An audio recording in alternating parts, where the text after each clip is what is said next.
என்னுடைய அன்பு சகோதரிகளே, தாய்மார்களே, நண்பர்களே, ஊர் பெரியவர்களே, உங்கள் அனைவருக்கும் என்னுடைய வணக்கத்தை நான் பணியோடு தெரிவித்துக் கொள்ள கடமைப்பட்டிருக்கிறேன். காலையில் நாங்கள் 7 மணிக்கு ஆரம்பித்தோம். கடைசி பாயிண்ட், காலையிலேருந்து கடுமையான வெயில் இல்லை.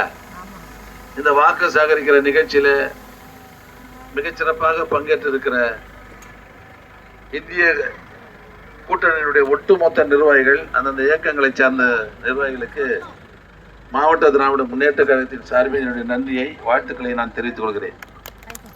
ஆக இந்த நிகழ்ச்சியை மிகச்சிறப்பாக எல்லா கிராமங்களிலும் ஏற்பாடு செய்து மிகச்சிறப்பாக நடத்தி இருக்கிற ஒன்றிய திராவிட முன்னேற்ற கழகத்துடைய செயலாளர், நம்முடைய மாவட்ட ஊராட்சி தலைவர் என்னுடைய அன்பு தம்பி படப்பை மனோகரன் அவர்களுக்கும், ஒன்றிய கழக நிர்வாகிகள், இந்த ஊராட்சியில் இருக்கிற ஒட்டுமொத்த திராவிட முன்னேற்ற கழகத்தை சார்ந்த நிர்வாகிகளுக்கெல்லாம் மாவட்ட கழகத்தின் சார்பில் நன்றி நான் சொல்கிறேன். ஆக 19ஆம் தேதி பேர்லாம் யார் பேர்லாம் சொன்னால் கோச்சிக்கு தான் பேர் சொல்லலை, ராயேந்திரன் பேர் சொல்ல. ஆக இந்த 19ஆம் தேதி நடைபெறுகிற இந்த தேர்தல் என்பது ரொம்ப ரொம்ப முக்கியமான தேர்தல். மத்தியில் இருக்கிற மோடி ஆட்சியை அகற்றுவதற்காக நடைபெறுகிற தேர்தல் தான் இந்த தேர்தல்.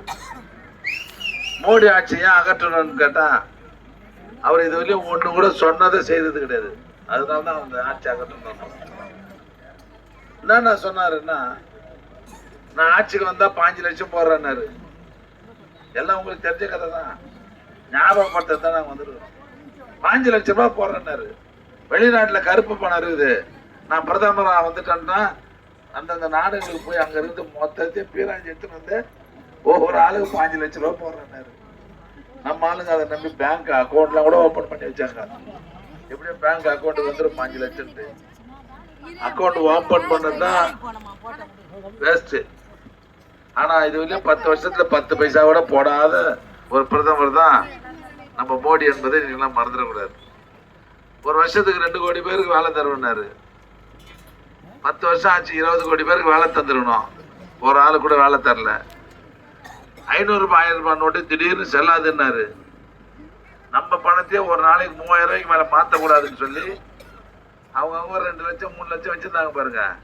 அதை கூட 3,000 போய் பேங்க் வாசல்ல ஒரு 6 மாசம் நின்று மாற்றணும். நாம இருந்தா இல்லையா? இவங்கெல்லாம் நம்மளை ஏமாத்துறதுக்கு காரணமே நம்ம மறந்துடுவோன்றதுனால தான். ரைட்டா? ஜிஎஸ்டி வரி போட்டாரு. அதாவது உலக நாடுகளிலேயே 28% வரை வரி போட்டு இருக்கிற ஒரே நாடு இந்தியா மட்டும்தான். இந்த வரி போட்டு மக்களை வதைத்து கொண்டிருக்கிற ஆட்சி மத்தியில் இருக்கிற மோடி ஆட்சி. அது மட்டும் இல்ல, மோடி ஆட்சிக்கு வருகிற போது ஒரு சிலிண்டர் விலை எவ்வளோ? 414 ரூபாய். தொடர்ந்து ஆட்சி நடத்துகிற மோடி இன்னைக்கு வேலை என்ன?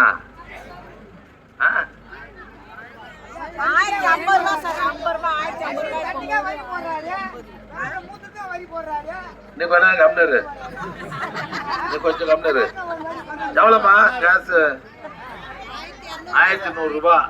எடுத்து வந்து போறோம் ஒரு 50 ரூபா, 1150 ரூபா, 1150 ரூபா, 414 கழி கிட்டத்தட்ட 1050 ரூபாய் மேலே விலை ஏற்றிக்கிறாரா இல்லையா? தொடர்ந்து ஆட்சியில் இருந்தவர் யாரு? மோடி. கேஸ் விலை ஏற்றது யாரு? மோடி. ரைட்டா?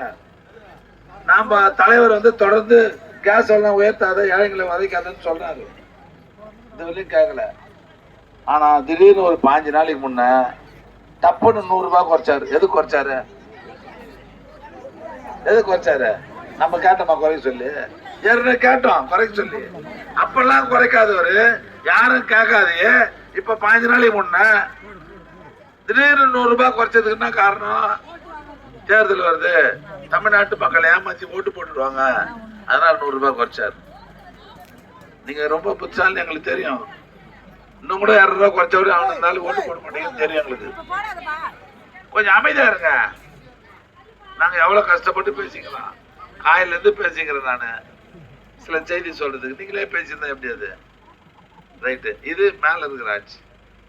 இப்ப நம்ம தமிழ்நாட்டு முதலமைச்சர் தேர்தலுக்கு முன்பாக திமுக ஆட்சிக்கு வந்தா என்னென்ன செய்வேன்னு ஒரு பட்டியல் போட்டு சொன்னார் தேர்தல் அறிக்கையில்.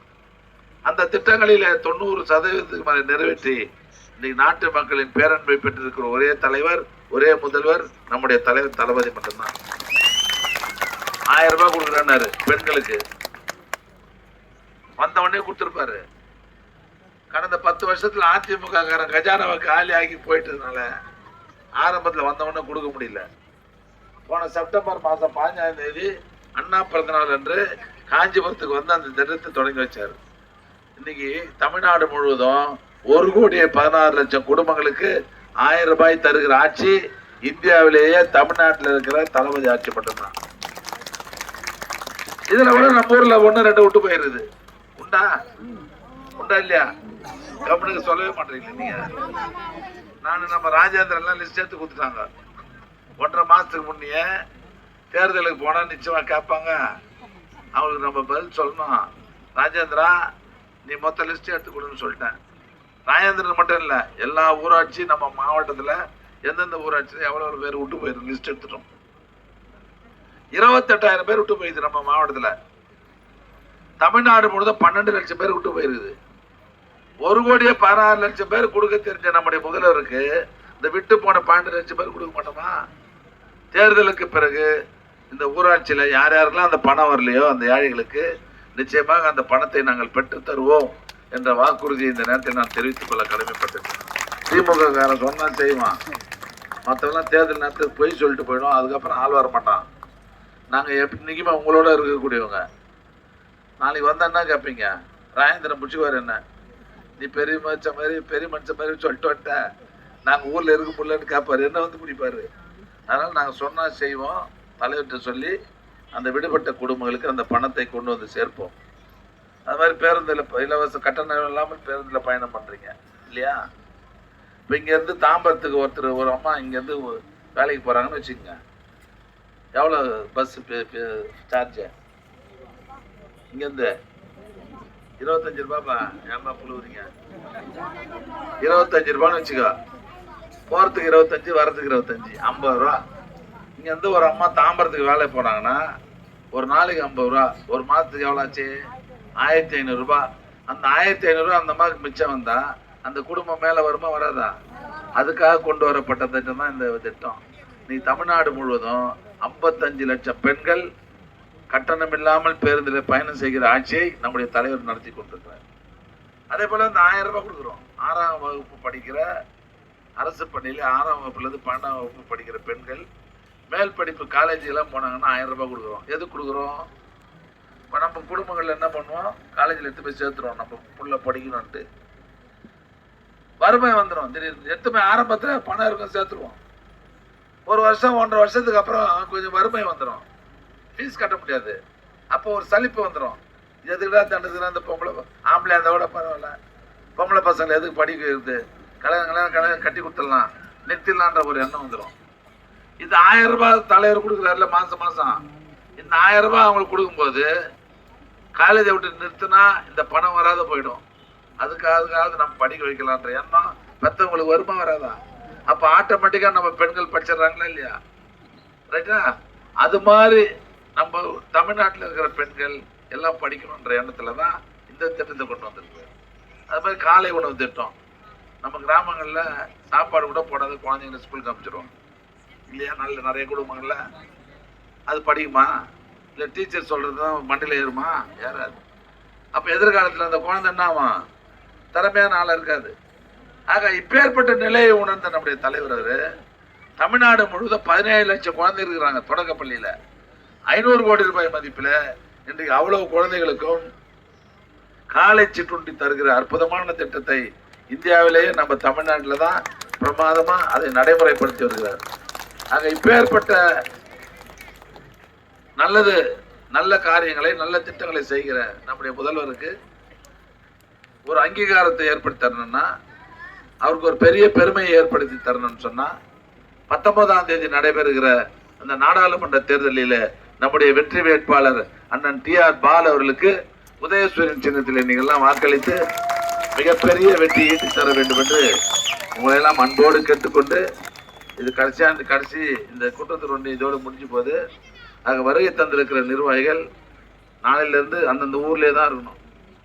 வேற எங்கேயும் போகக்கூடாது. அந்தந்த ஊர்லயே நம்ம கட்சிக்காரங்களை வச்சுக்கின்னு, தோழமை கட்சிக்காரங்களை வச்சுக்கின்னு வீடு வீடா போய் ஓட்டு வாங்கி அதிகமாக அந்தந்த ஊராட்சிகளிலே அதிகமான வாக்குகளை பெற்று தந்து இந்த மாவட்டத்திலேயே அதிகமான ஓட்டு வாங்கி கொடுத்த ஒன்றியம் குன்றத்தூர் ஒன்றியம் தான் என்ற பெயரை பெறுகிற அளவிற்கு மிகச்சிறப்பாக பணியாற்றி அந்த பெயரினை பெற்றுத் தருமாறு உங்களை எல்லாம் அன்போடு கேட்டு வருகை தந்து சிறப்பித்த உங்கள் அனைவருக்கும் மீண்டும் எனது நன்றி சொல்லி விடைபெறுகிறேன். நன்றி, வணக்கம்.